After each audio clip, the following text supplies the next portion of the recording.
জমি দখলে রাখে কোনো গার্ড, সিকিউরিটি গার্ড থাকে, কেয়ারটেকার থাকে, বা কোনো ব্যক্তিকে বিশ্বাস করে কেয়ারটেকার হিসেবে রেখে ইউরোপ, আমেরিকা বা প্রবাসে জীবনযাপন করার জন্য চলে যায়, তখন দেখা গেল যে বিশ্বাসের ঘরে বড় ধরনের চুরি হয়ে যায়।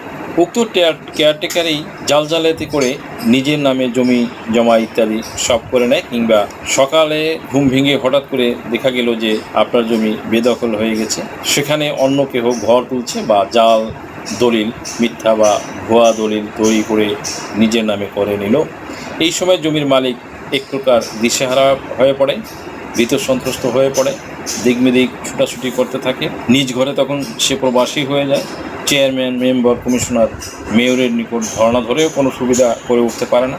তাদের পেশিশক্তির কাছে দুর্বল, অসহায় মানুষ পরাজিত হয়ে পড়ে এবং প্রতিনিয়ত নির্যাতিত, নিষ্পেষিত হতে থাকে। তারা প্রায় দেশে বিদেশে থেকে আমার কাছে জানতে চান যে এখন তারা কী করবেন। তাদের জমি বেদখল হয়ে গেছে, অন্যে দখল করে নিয়েছে জোর জবরদস্তি করে, পেশিশক্তি বলে। অনেকের প্রশ্ন থাকে যে আমার চাচা মামার সম্পত্তি দখল করে আছে, আমার চাচারা, আমার মামারা আমাদের সম্পত্তি, মায়ের সম্পত্তি বা বাবার সম্পত্তি দখল করে আছে, আমার মায়ের সম্পত্তি আমার মামারা দখল করে আছে, কি করব আমরা? আমার প্রতিবেশী আমার সম্পত্তি জোর করে দখল করে আছে, কি করব আমরা? এক ভাই কিছুদিন আগে জানতে চাইলেন যে সে তার কাছ থেকে জমি ক্রয় করেছেন, তিনিই আবার জমি দখল করে নিয়েছেন, টাকা নিয়ে দখল ছাড়ছেন না, কি করবেন জানতে চেয়েছেন। সেই সকল শ্রোতা ভাই বোন বন্ধুদের উদ্দেশ্য করে একটি কথাই বলতে চাই যে আপনারা এই পরিস্থিতিতে হতাশ না হয়ে, চিন্তিত না হয়ে, মাথা ঠান্ডা রেখে আগাতে থাকেন। নতুন ভূমি অপরাধ প্রতিরোধ ও প্রতিকার আইনে ম্যাজিস্ট্রেটের বরাবরে আবেদন করলে মাত্র 3 মাসে দখল ফিরে পাবেন, করতে হবে না কোনো মামলা। আসুন তাহলে এই আইনের 8 ধারায় কি বলা আছে বেদখল জমি উদ্ধার সংক্রান্ত ব্যাপারে। ভূমি অপরাধ প্রতিরোধ ও প্রতিকার আইন 2023 সালের 36 নং যে আইনটি, সেই আইনে অবৈধভাবে দখলচ্যুত ব্যক্তির দখল কিভাবে পুনরুদ্ধার করবেন সে বিষয়ে এই আইনের 8-এর 1 ধারায় বলা হয়েছে, কোনো ব্যক্তিকে উপযুক্ত আদালত বা কর্তৃপক্ষের আদেশ ব্যতীত তাহার দখলীয় ভূমি হইতে উচ্ছেদ বা দখলচ্যুত করা হইলে তিনি দখল পুনরুদ্ধার করিবার জন্য সংশ্লিষ্ট অধিক্ষেত্রের এক্সিকিউটিভ ম্যাজিস্ট্রেটের নিকট আবেদন করিতে পারিবেন।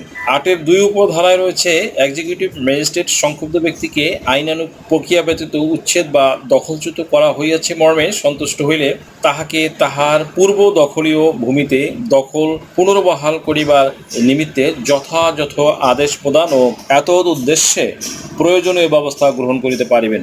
3 উপধারার 2-এর অধীন ব্যবস্থা গ্রহণ করিবার জন্য উভয় পক্ষের বক্তব্য গ্রহণ ও সরেজমিন তদন্ত করিতে হইবে। তবে শর্ত থাকে যে যথাযথভাবে নোটিশ জারি করা সত্ত্বেও কোনো পক্ষ ইচ্ছাকৃতভাবে অনুপস্থিত থাকিলে সরেজমিনে তদন্ত ও প্রয়োজনীয় অনুসন্ধান করিবার পর লিখিত আদেশ প্রদান করা যাইবে।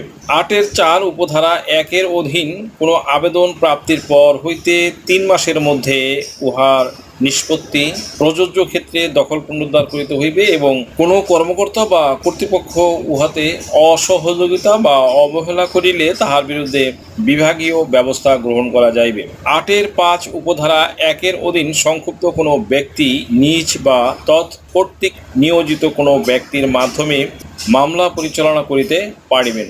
8-এর 6 উপধারায় জেলা ম্যাজিস্ট্রেটের এই ধারার উদ্দেশ্য পূরণকল্পে সংশ্লিষ্ট জেলার এক্সিকিউটিভ ম্যাজিস্ট্রেটগণের মধ্যে দায়িত্ব বন্টন বা অধিক্ষেত্র নির্ধারণ করিয়া আদেশ জারি করিতে পারিবে। 7 উপধারায় কোনো দেওয়ানি আদালতে দখল পুনরুদ্ধার সংক্রান্ত কোনো মামলা বিচারাধীন থাকলে একই বিষয়ে এই ধারার অধীন কোনো ব্যবস্থা গ্রহণ করা যাইবে না। তবে শর্ত থাকে যে উক্ত আদালত তাহার নিকট দায়েরকৃত বা বিচারাধীন কোনো মামলা উহার কোনো পক্ষের আবেদনক্রমে বা স্বীয় বিবেচনায় এই ধারার অধীন ব্যবস্থা গ্রহণের জন্য এক্সিকিউটিভ ম্যাজিস্ট্রেটের নিকট প্রেরণ করিতে পারিবে।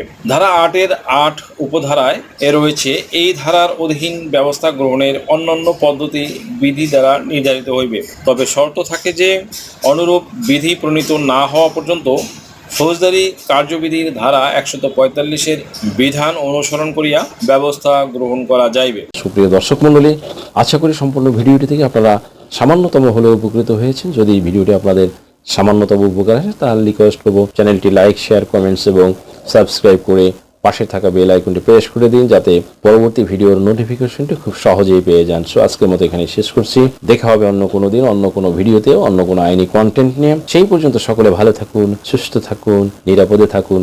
আবারও সবাইকে ধন্যবাদ জানিয়ে এখানে শেষ করছি। আল্লাহ হাফেজ।